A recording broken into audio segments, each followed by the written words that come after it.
Hello students, welcome to RS Group of Schools. I am Gaurav Sharma, your computer teacher. Today we are going to discuss about the topic heading and paragraph tags in HTML. आज हम आपके HTML topic से related एक new topic लेके आए हैं जिसमें आपको हम हेडिंग्स और पैराग्राफ टैग के बारे में बताएंगे कि कौन कौन से हेडिंग टैग्स होते हैं, पैराग्राफ टैग क्या होता है और इनके प्रोग्राम को भी हम यहाँ पे करके आपको इसका प्रोग्राम राइट करेंगे, उसका जो आउटपुट आएगा वो भी आपको बताएंगे। तो इसके बारे में आज हम डिस्कस करेंगे।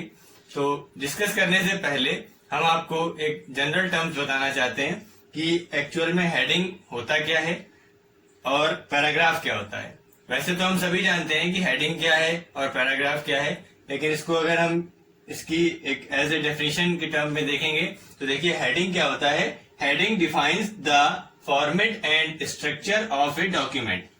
ठीक है, डेली लाइफ की मीनिंग में जैसे हम लोग जनरल हेडिंग जो बोलते हैं वो तो सभी जानते हैं कि हेडिंग क्या है। आपसे बोला गया कि एक हेडिंग राइट करिए तो आप उसको जैसे मान लीजिए ब्लू ब्लैक पेन से लिख रहे हैं तो हम ब्लैक पेन से उसको हाईलाइट करके लिख देते हैं तो एक हेडिंग हो जाती है। उसी को यहाँ पर कुछ वर्ड्स में डिफाइन करके बताया गया है कि हेडिंग जो होती है वो किसी एक पर्टिकुलर डॉक्यूमेंट के फॉर्मेट और उसके स्ट्रक्चर को डिफाइन करती है कि उसका फॉर्मेट क्या होगा और उसका स्ट्रक्चर जो हमारे जो भी डॉक्यूमेंट है उसका स्ट्रक्चर किस टाइप का होगा।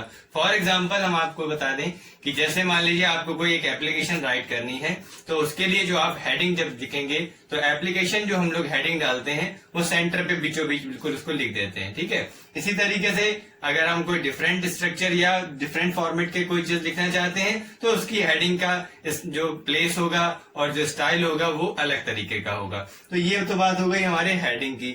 अब हम बात करेंगे कि पैराग्राफ क्या होता है। पैराग्राफ के बारे में भी हम सभी जानते हैं, तो इसको भी वर्ड्स के टर्म में डिफाइन करते हैं। कैसे इसको लिखेंगे, देखिए पैराग्राफ क्या है। Visual media as blocks of text separated from adjacent blocks by blank line. देखिए पैराग्राफ क्या चीज है। पैराग्राफ एक्चुअल में क्या है कि एक ऐसा विजुअल मीडिया मीन्स क्या है, एक ऐसा मीडिया है जिसमें कि हमें क्या देखने को मिलता है, ब्लॉक्स ऑफ टेक्स्ट। मतलब खूब सारे टेक्स्ट लिखे हुए हैं, उनके ब्लॉक्स लिखे हुए हैं एक साथ बिल्कुल, और वो सेपरेट हैं एक दूसरे अनदर ब्लॉक ऑफ टेक्स्ट से, वो सेपरेट है बाय ए ब्लैंक लाइन। मतलब कि दो ब्लॉक्स ऑफ सेट्स हैं जो कि एक ब्लैंक लाइन से आपस में सेपरेट किए गए हैं। तो इससे पता चल जाता है कि पहला ब्लॉक जो है वो एक पैराग्राफ है, फिर बीच में एक ब्लैंक लाइन मिलेगी, मतलब खाली स्पेस मिलेगा। उसके बाद में हमको फिर एक कोई और ब्लॉक मिला तो वो हमारा दूसरा पैराग्राफ हो गया। तो इस तरीके से ये हमने कुछ डिफाइन किया आपको हेडिंग और पैराग्राफ को। अब हम इसको HTML के टर्म में देखेंगे कि किस तरीके से हम पैराग्राफ और HTML में जो हेडिंग टैग्स हैं उनको किस तरीके से हम लिखते हैं, उसके बारे में आज हम डिस्कस करते हैं। स्टूडेंट्स, अब हम आपको बताएंगे कि हेडिंग्स जो हमारे HTML में हेडिंग टैग्स होते हैं वो कौन कौन से होते हैं, उनके बारे में बात करेंगे। तो देखिए हमारे पास में H1 से लेकर के H6 तक heading tags, total 6 heading tags होते हैं। उनमें क्या डिफरेंस है उनके बारे में पहले डिस्कस करते हैं, फिर उनका प्रोग्राम देखेंगे। ठीक है, तो देखिए यहाँ पे हमने सबसे पहले लिखा है यहाँ पर एक H1 टैग। देखिए हमने आपको बताया कि H1 से H6 तक टैग्स होते हैं।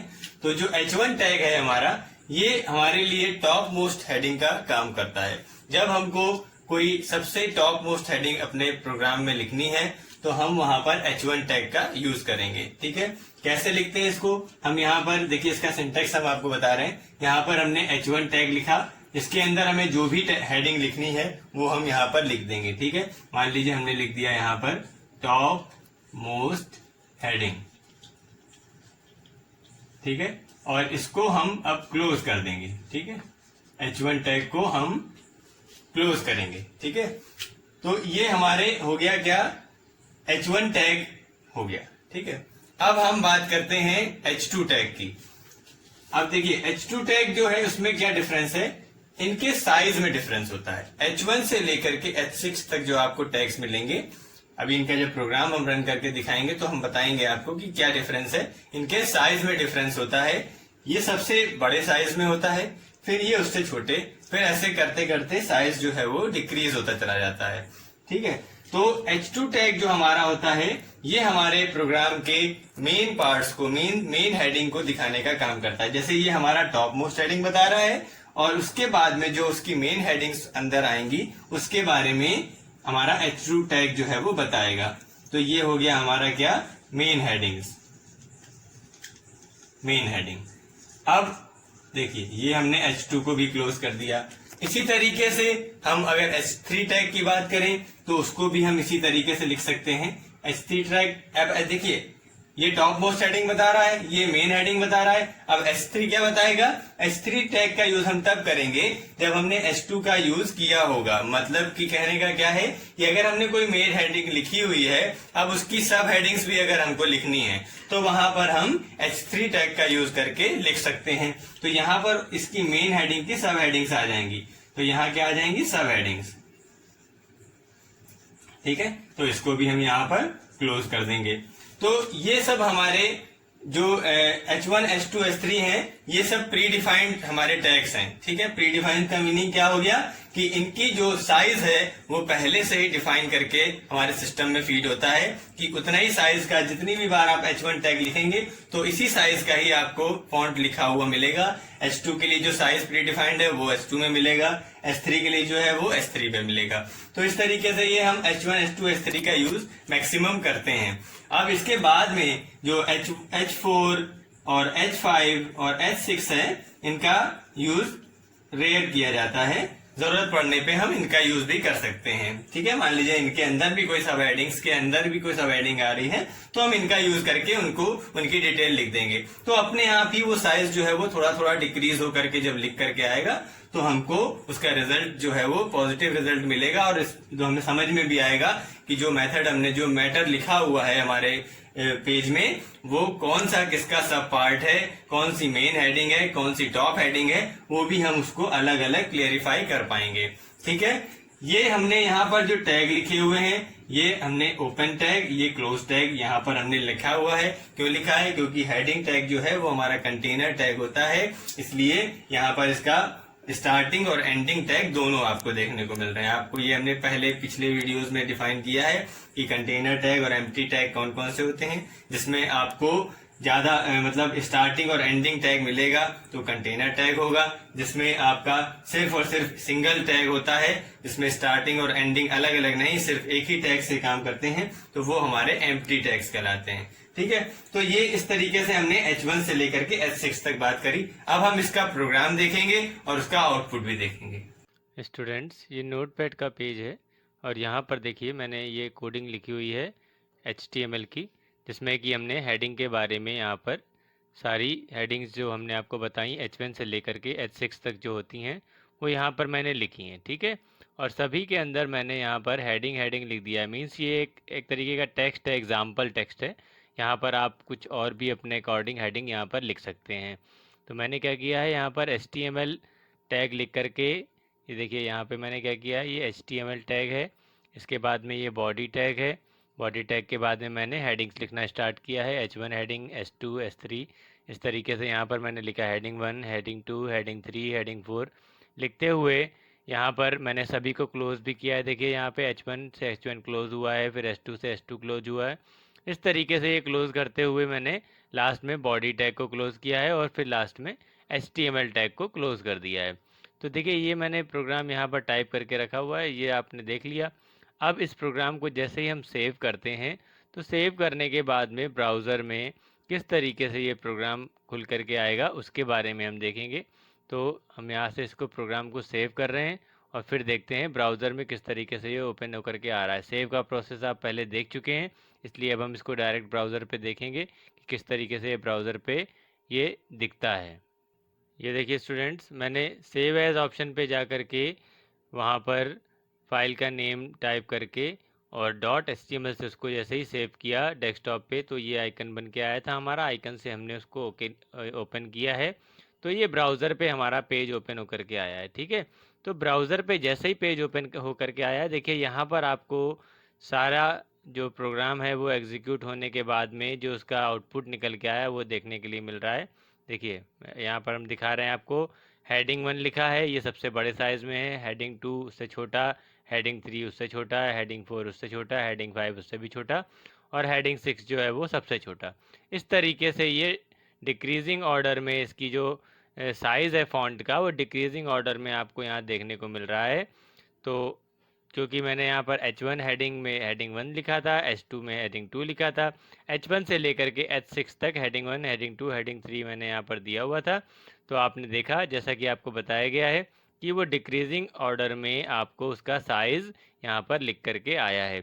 तो इसका यूज़ हम अपने प्रोग्राम में जब हम कोई वेब पेज डिज़ाइन करेंगे, अपना पूरा पेज डिज़ाइन करेंगे, तो जब हमें हेडिंग्स वहाँ पर देनी होंगी तो हम इन H1, H2 और H3 ये जो भी टैग्स हमारे हैं, इनकी हेल्प से वहाँ पर हम हेडिंग को दे पाएंगे।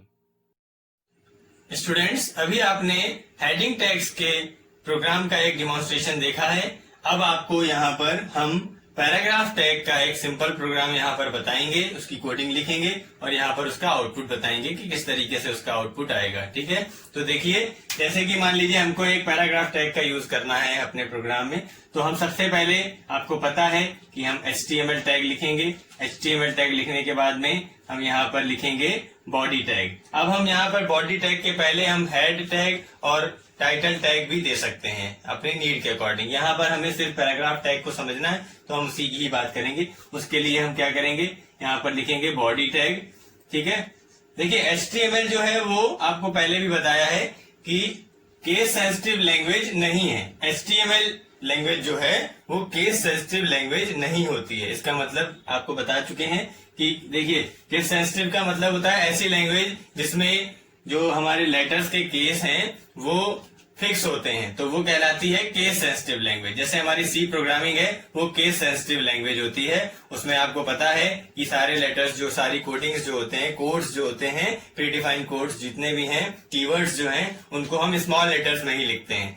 यहाँ पर वो चीज नहीं रहती है। वहां हम, यहाँ पे हमें क्या होता है कि हम उसको कैपिटल लेटर्स में भी लिख सकते हैं, स्मॉल लेटर में भी लिख सकते हैं और इस तरीके से मिक्स करके भी लिख सकते हैं। ठीक है, स्मॉल और कैपिटल मिक्स करके भी लिख सकते हैं। तो ये हमारे पास HTML में ये हमारे पास में सुविधा होती है। देखिए, तो हम क्या बात कर रहे थे, पैराग्राफ टैग की। तो हमने क्या किया, HTML टैग लिखा, बॉडी टैग लगाया, उसके बाद में हम यहाँ पर पैराग्राफ टैग का यूज करेंगे बॉडी टैग के अंदर। तो यहाँ पर हमने क्या लिखा, P लिखने के बाद में हम यहाँ पर कोई भी एक पैराग्राफ लिख देंगे। जैसे कि हमने एक यहाँ पर पैराग्राफ लिख दिया, HTML is stand for hypertext markup language. ठीक है, और अब हम क्या करेंगे, इसको पैराग्राफ टैग को क्लोज कर देंगे। ठीक, इसी तरीके से हम यहाँ पर कोई दूसरा भी पैराग्राफ लिख सकते हैं। यहाँ पे हम उस पैराग्राफ में जो भी चाहें वो लिख देंगे। यहाँ पर हमने लिख दिया है सेकंड पैरा, इतना लिख के हमने इसको P टैग को क्लोज कर दिया। अब हमने क्या किया, हमने दो पैराग्राफ लिख दिए हैं और इसके बाद में हम क्या करेंगे, बॉडी टैग को हमने यहाँ पर ओपन किया है, तो यहाँ पर स्टार्टिंग टैग है तो उसका एंडिंग टैग भी लगाना पड़ेगा। हमने यहाँ पे बॉडी टैग लिख दिया। अब इसके बाद में हमने लास्ट में HTML को भी क्लोज कर दिया, HTML को हमने यहाँ पे क्लोज कर दिया। तो ये हमारा प्रोग्राम बन गया। अब इसका जब हम आउटपुट निकालेंगे, जब हम इस प्रोग्राम को सेव करेंगे, .html से सेव करना आपको बताया गया है, तो सेव करके जब हम इसको ब्राउजर पे देखेंगे जाकर के इसका रिजल्ट, तो देखिए किस तरीके से आएगा। यहाँ पर हमारा कोई टाइटल नहीं है, कोई हेडिंग नहीं है, तो कुछ भी लिख के नहीं आएगा, सीधे सीधे आपका पैराग्राफ जो है वो लिख के आएगा। देखिए, हमने लिखा है HTML stands for hypertext markup language, तो वो चीज यहाँ पर सेम टू सेम लिख करके आ जाएगी। HTML is stands for hyper text markup language. ठीक है, जैसा आपने लिखा एज इट इज वो यहाँ पर लिख करके एज ए पैराग्राफ आएगा। और नेक्स्ट यहाँ पर हमने दूसरे पैराग्राफ में लिखा है सेकेंड पैरा, तो क्या होगा, यहाँ पर एक ब्लैंक लाइन जो होगी, उतना स्पेस छूटने के बाद में यहाँ पर लिख जाएगा सेकेंड पैरा। या हमने यहाँ पर अगर जैसे यहाँ पर एक लाइन लिखी हुई है, अगर यहाँ पर भी कुछ लाइंस होती तो वो यहाँ पर नेक्स्ट पैराग्राफ में लिख करके आ जाती। तो इस तरीके से ये हमारा पैराग्राफ टैग का प्रोग्राम है और ये उसका आउटपुट है। सो स्टूडेंट्स, आज हमने हेडिंग टैग्स और पैराग्राफ टैग्स के बारे में डिस्कस किया है। उन सभी को आप अच्छे से देखिए और समझिए और याद रखने की कोशिश करिए। और नेक्स्ट वीडियो में हम फिर इसके आगे के टेक्स्ट के बारे में डिस्कस करेंगे। HTML बहुत ही इंटरेस्टिंग लैंग्वेज है इसमें, क्योंकि जब हम वेब पेज की कोडिंग करके पेज को क्रिएट करते हैं, अभी तो स्टार्टिंग है तो सिंपल पेजेस बन रहे हैं। जब हम इसके क्रिएटिव इंटरेक्टिव पेज बनाएंगे तो वो देखने में भी बहुत अच्छे लगेंगे और आपको समझ में भी आएंगे और इंटरेस्टिंग भी होगा। तो इसको time to time step by step समझते चलिए, तभी आगे के कोर्स आपको समझ में आएंगे। तब तक के लिए keep studying and be happy always. Thank you.